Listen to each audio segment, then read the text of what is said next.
हाय, कैसे हैं आप लोग? आई होप अच्छे होंगे। और आज का ये वीडियो देख के आपकी तबीयत और खुश हो जाएगी, क्योंकि आज हम इतना इंपॉर्टेंट टॉपिक आपके लिए लेके आए हैं जिसके लिए आप लगातार हमसे कमेंट्स में मांग कर रहे थे। तो आज हम बात करने वाले हैं फिंगर स्टाइल गिटार के सुपर बेसिक्स के बारे में। ठीक है, तो पूरा वीडियो ध्यान से देखिएगा, बिकॉज मेरे ख्याल से ये जो बेसिक्स हैं आपने आज से पहले किसी और वीडियो में नहीं सीखे होंगे। My name is Akshay, this is Front Row, let's start learning.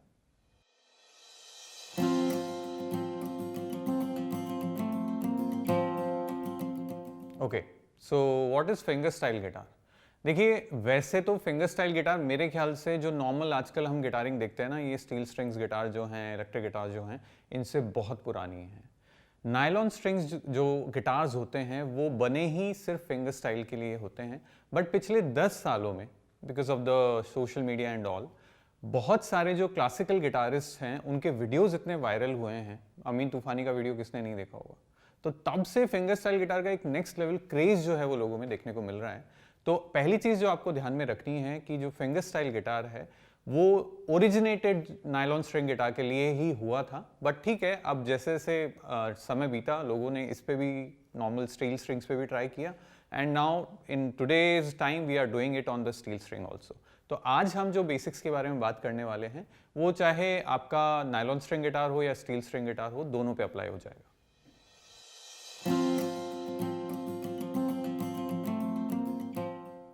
Finger style guitar में सबसे पहली और सबसे इंपॉर्टेंट जो चीज़ होती है वो होता है आपका पॉस्चर, आपका बैठने का पॉस्चर और आपके राइट हैंड का पॉस्चर।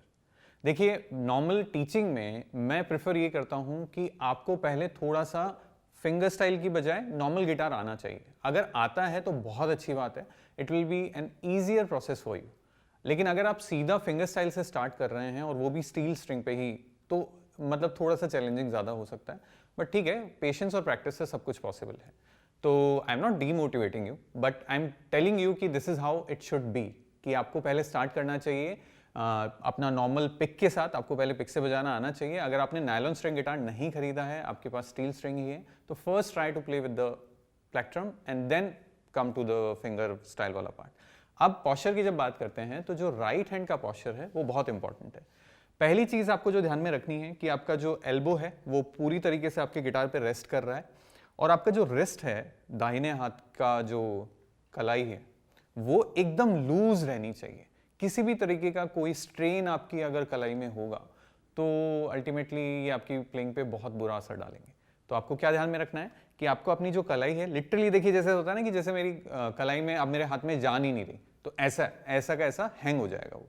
अब ये जो पॉस्चर है, इसमें ऑटोमेटिकली हमें एक चीज देखने को मिलती है कि हमारी जो 3 फिंगर्स हैं वो नीचे की 3 स्ट्रिंग के बहुत करीब हैं, and this is what we do. ठीक है, जब हम फिंगर स्टाइल गिटार स्टार्ट करते हैं तो सबसे पहला चीज पॉस्चर को लेके जो आपको ध्यान में रखना होता है, पहले मैं आपको थोड़ा फिंगर्स के नेम के बारे में भी बता देता हूँ। अब आप सोचेंगे फिंगर के नेम तो हमें ऑलरेडी आते हैं, ये थंब है, ये इंडेक्स है, ये मिडिल है और ये रिंग है। नहीं, बट क्योंकि फिंगर स्टाइल है, प्रॉपर स्पेनिश स्टाइल है, इटालियन स्टाइल है एक तरीके से, जो वेस्टर्न क्लासिकल म्यूजिक में बहुत समय से काम में ली जा रही है, उसके हिसाब से इनके भी इटालियन नेम्स हैं। This is PIMA। ठीक है, अब इनका फुल फॉर्म जो है, मैंने एक वीडियो में कहा था ना कि डू योर ओन रिसर्च। सीखने के लिए रिसर्च करना बहुत ज़रूरी है। तो सोचिए कि मैंने इसको P क्यों कहा, ये पीमा, PIMA। ठीक है, ये 4 फिंगर्स के जो अल्फ़ाबेट्स हैं, ये पूरे नेम्स हैं इनके। तो go on Google and search for it. ठीक है, अब सबसे पहली चीज़ जो आपको ध्यान में रखनी है कि आपको जो थंब है वो एक तरीके से असाइन करना है ऊपर के जो 3 स्ट्रिंग्स हैं हमारे, उनके लिए, और नीचे की जो ये हमारी फर्स्ट, इंडेक्स, मिडिल और रिंग फिंगर है, ये नीचे की 3 स्ट्रिंग, मतलब जो रिंग फिंगर है वो first string, middle finger second string और इंडेक्स फिंगर थर्ड स्ट्रिंग पे इस तरीके से रखी जाएंगी। अब ये पॉस्चर जो है अपने आप में एक टास्क हो सकता है कुछ लोगों के लिए, क्योंकि जब भी हम स्टूडेंट्स को सिखाते हैं तो पर्सन टू पर्सन थोड़ा सा अलग अलग अटेम्प्ट आते हैं। तो कुछ लोग जैसे ऐसा समझ नहीं पाते, इसको आगे कर लिया, अब देखिए मेरा पॉस्चर बहुत अजीब सा हो गया ना, शोल्डर डाउन चला गया। तो we have to take care of the posture कि आप सीधे बैठे हैं, आपका शोल्डर लेवल ऑलमोस्ट सीधा रहना चाहिए, और जो आपकी फिंगर्स हैं वो इस तरीके से जमी होनी चाहिए, क्योंकि आप अपना टिप का जो ऊपरी हिस्सा है, टिप ऊपरी हिस्सा ही होता है बेसिकली आप अपने फिंगर का ऊपरी हिस्सा, जिसे हम टिप भी कहते हैं, ठीक है, वो ही काम में लेने वाले हैं। हम फिंगर का जो नेल है वो काम में नहीं लेंगे। प्रॉपर क्लासिकल प्लेइंग में फिंगर पे प्रॉपर आप है ना नेल्स बढ़ाते हैं, उसको फाइल करते हैं, शेप्स दी जाती हैं अलग अलग टोन के हिसाब से। तो इसलिए शुरू में मैंने कहा कि अगर आपने नायलॉन स्ट्रिंग गिटार खरीदा है, आप प्रॉपर अगर वेस्टर्न म्यूजिक सीख रहे हैं, तो नो डाउट एक अलग ही प्रोसेस है सीखने का। बट अगर आप ओपन लर्निंग कर रहे हैं और फिर भी आपको फिंगर स्टाइल ही बजाना है, तो उस केस में हम थोड़ा सा अवॉइड करते हैं कि आपको नेल्स नहीं बढ़ाने हैं, ठीक है। फिर आपको जो ये टिप्स हैं वो ही यूज़ करनी है। देखिए अभी तक हमने बजाना शुरू नहीं किया है, सो आपको अपना हाथ पहले इस तरीके से अरेंज करना है कि आपके रिस्ट में किसी भी तरीके का कोई स्ट्रेन नहीं है, आप एकदम रिलैक्स पोस्चर में हैं आपके रिस्ट के हिसाब से, है ना। बिल्कुल भी टाइट ऐसा रहेगा ना, अकड़ा हुआ रहेगा तो अच्छा नहीं आएगा। तो इसलिए एकदम लूज रखेंगे, बस ये जो ग्रिप है यहाँ से हमें वो प्रॉपर रखनी है। और जैसा कि मैं बता चुका हूँ कि हम अपना टिप यूज़ करने वाले हैं, नेल यूज़ नहीं करने वाले, ठीक है। So this is the posture you have to manage first. अब उसके बाद ज़्यादातर वीडियो में क्या होता है कि आपको सीधा कॉर्ड लगा के और कुछ ना कुछ बजाने के लिए दे दिया जाता है कि ये एक पैटर्न है 1 3 2 3 5 3 कुछ भी। मेरे को लगता है इसकी बजाय एक और बेसिक सेटअप से या और बेसिक एक्सरसाइज से आपको स्टार्ट करना चाहिए। इस प्लेइंग को हम कहते हैं पिकाडो, ठीक है। ये प्रॉपर वेस्टर्न म्यूजिक में काम में ली जाने वाली, वेस्टर्न जो क्लासिकल गिटार होता है उसमें काम में ली जाने वाली एक टेक्निक है, जिसका मतलब होता है आप अपने इंडेक्स और मिडिल फिंगर से ऑल्टरनेटली पहले प्ले करना सीखते हैं। जैसे हम पिक से डाउन अप करते हैं ना, वैसे ही आपको पहले अपनी जो दो फिंगर है उनको थोड़ा एक्टिव करना चाहिए। किस तरीके से आप कर सकते हैं, इसके लिए मैंने एक टैब्स में भी आपको एक्सरसाइज अभी एक्सप्लेन करनी है, तो उसमें मेनली मैं इन्हीं दो फिंगर्स को पहले यूज करूंगा, ठीक है। तो चलिए पहले इसी से शुरू करते हैं। तो ये जो स्केल है, अब इसी बहाने हम फिंगर स्टाइल भी कर रहे हैं और एक स्केल भी सीख रहे हैं। इस स्केल का नाम है जी मेजर स्केल, और बिकॉज इसमें ओपन स्ट्रिंग्स यूज में ली जा रही हैं, इसकी वजह से हम इसको जी मेजर ओपन भी कह सकते हैं। Okay, so first of all we will start with third string. So पहले मैं आपको वैसे हमने मेजर और माइनर स्केल का एक वीडियो किया हुआ है, अगर आपने नहीं देखा है, आपको उनकी नॉलेज नहीं है, तो इन लिंक्स के थ्रू जो आपको लेफ्ट राइट में दिखाई दे रहा है ना, आप जाके चेकआउट कर सकते हैं, तो आपको मेजर और माइनर स्केल का भी एक रिवीजन हो जाएगा, ठीक है। तो जी मेजर स्केल के लिए हम लोग प्ले करते हैं G, A, then B, C, D, E, F sharp and G, ठीक है। अब मैं अगर आपको फ्रेट के हिसाब से बताऊं तो मैंने प्ले किया थर्ड स्ट्रिंग से 0, then 2, then second string 0, then 1, then 3, then first string 0, then 2 and then 3, ठीक है। अब मैंने राइट हैंड से क्या किया, I was using my index and middle finger alternately, like index, middle, index, middle, index, middle, index, middle। I hope आपको समझ में आया, ठीक है। तो पहले आपको इस एक्सरसाइज की प्रैक्टिस करनी है। आप इसके अलावा चाहें तो एक और बेसिक सी एक्सरसाइज होती है, लाइक आप इस एक्सरसाइज की प्रैक्टिस कर सकते हैं। इस टेक्निक में एक और छोटा सा ट्रिक है, आप चाहें तो एक रेस्ट स्ट्रोक भी ले सकते हैं। मतलब फर्स्ट पे जब मैं देखिए हिट कर रहा हूं इंडेक्स फिंगर से, तो मैं अपना फिंगर नेक्स्ट जो स्ट्रिंग है उस पर लाके एक तरीके से रेस्ट करवा रहा हूं। तो इफ दैट सूट्स, अगर आपको लगता है कि आपके लिए ये चीज काम कर रही है, तो you can go head with it, ठीक है। और अदरवाइज आपको लगता है कि नहीं बिना रेस्ट के ही चल रहा है, सीधा आराम से आ रहा है, तो भी मतलब इट्स अ पर्सनल चॉइस, जो भी आपको लग रहा है कि आपको कंफर्ट में है, you can go with that. I hope आपको समझ में आया हो। तो जी मेजर स्केल का पहले आपको प्रैक्टिस करना है दोनों फिंगर्स से, and once you get comfortable with it, then we will move to the next exercise that is totally dedicated to the thumb.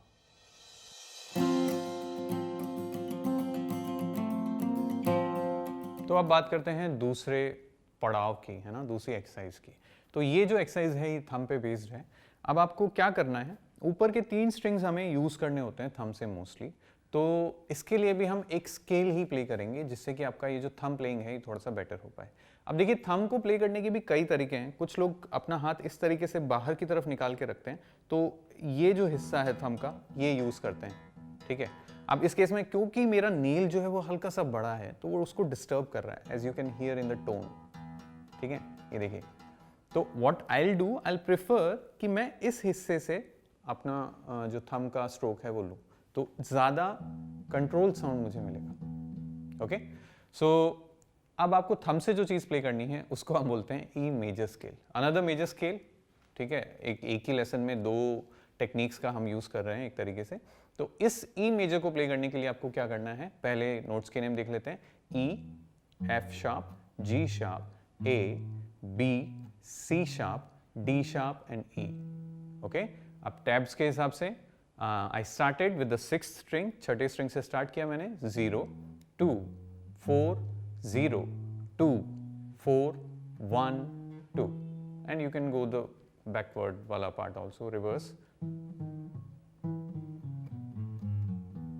Okay, तो इस एक्सरसाइज को करने से क्या होगा, आपको तीनों जो स्ट्रिंग्स हैं उस पर बार बार ट्रेवल करना पड़ेगा, नीचे जाना पड़ेगा, फिर ऊपर आना पड़ेगा।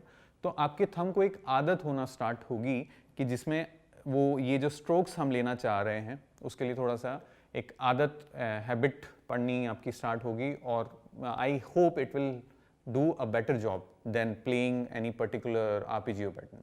आरपीजीओ पैटर्न की भी बात करेंगे, of course finger style lesson है और बिना आरपीजीओ पैटर्न के हम आपको कैसे जाने दे सकते हैं। तो अब अगले सेक्शन में हम लोग बात करने वाले हैं प्रॉपर एक कॉर्ड सीक्वेंस पे मैं अप्लाई करके दिखाऊंगा और उस पर आपको ये पैटर्न जो है वो अप्लाई करना है। पर पहले ये 2 एक्सरसाइजेज आप अलग से कीजिए, थोड़ा टाइम दीजिए, 1-2 दिन, 3-4 दिन, पर्सन टू पर्सन वेरी करता है, मे बी अ वीक, है ना, क्योंकि वो है ना, दुर्घटना से देर भली। तो आपको एक तरीके से आपकी बजाने में कोई दुर्घटना हो, उससे बढ़िया ये है कि आप धीरे धीरे करके सीखें, पेशेंस के साथ सीखें और फिर आगे बढ़ें। ओके, तो चलिए अब एक आरपीजीओ पैटर्न सीख लेते हैं।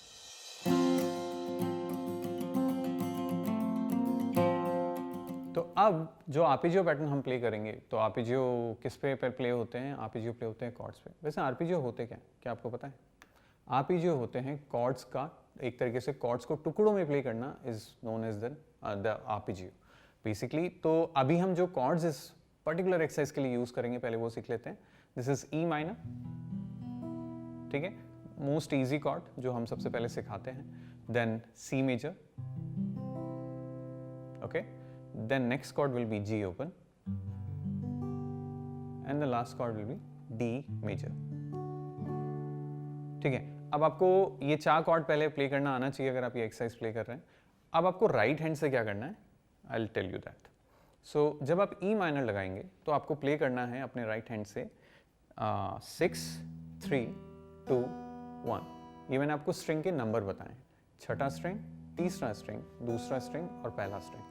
फिंगर्स के लिए मैंने क्या किया, I use my thumb, index, middle and ring. Okay, फिर नेक्स्ट कॉर्ड पे चलते हैं, सी मेजर। उसके लिए आप अपना थंब जो है एक स्टेप नीचे ले आएंगे और अब आपका जो राइट हैंड वाला जो चीज़ है ना वो होगा, we will start with the 5 3 2 1 and जो मेरा राइट हैंड फिंगर का था वो सेम रहा, थंब, इंडेक्स, मिडल, रिंग। तो टेक्निकली मेरा राइट हैंड का फिंगर्स का जो ऑर्डर है वो सेम है, बट मैं अपनी स्ट्रिंग स्विच कर रहा हूँ और स्ट्रिंग्स में भी I am switching my thumb only. नीचे की 3 स्ट्रिंग तो वही 3rd, 2nd और 1st पे ही प्ले हो रही है। ठीक है, तो एक बार ई माइनर से फिर से आते हैं, E minor 6 3 2 1, C major 5 3 2 1, then G open और G major, will again go to 6 6 3 2 1 and then will switch to D और उसके लिए हम प्ले करेंगे 4 3 2 1। एक साथ प्ले करें, चलिए, ई माइनर, सी, जी, डी, 1 2 3 4 5 6 7 8, 1 2 3 4 5 6 7 8। धीरे पहले, फिर स्पीड के बारे में सोचना है।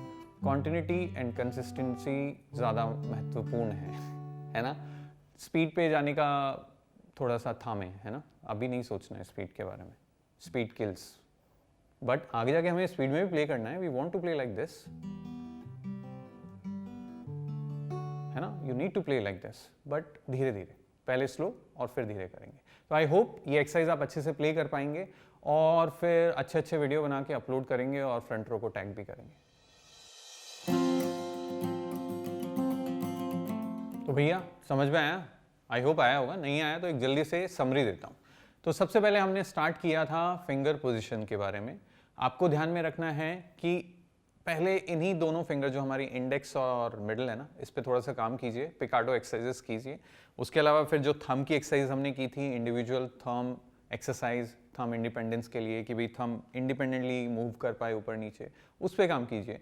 और फिर ईमानदारी से प्रैक्टिस करके हमें कमेंट करके ज़रूर बताइए कि ये एक्सरसाइजेज आपके लिए हेल्पफुल रही या नहीं रही। देखिए, आपके कमेंट्स हमारे लिए बहुत ज़रूरी हैं, क्योंकि हम हर कमेंट का प्रॉपरली सोच समझकर और पढ़कर जवाब देते हैं कि भाई हाँ, आपकी प्रॉब्लम क्या है, आप क्या पूछना चाह रहे हैं, और आपकी प्रॉब्लम अगर हमारे जवाब से सॉल्व हो जाए तो उससे बेहतर क्या हो सकता है। बट उसके लिए पहले प्रॉब्लम को सही एक्सप्लेन करना ज़रूरी है, और प्रॉब्लम को सही एक्सप्लेन करने के लिए अच्छे से प्रैक्टिस करना ज़रूरी है। तो विद दिस नोट कि you will practice this and you will let us know, don't forget to subscribe the channel, like the video also. And अगर आपको ये इन्फॉर्मेशन अच्छी लगी, ये जो भी आज हमने सिखाया अच्छा लगा, तो उसको शेयर करना भी ना भूलिए। जो लोग इसका फ़ायदा उठा सकते हैं उनको बताइए, है ना। लोगों तक जानकारी पहुंचाना बहुत ज़रूरी है, तो आप वो काम करें। And till then I will be meeting you soon, and you know where to find me. Take care. Don't forget to practice.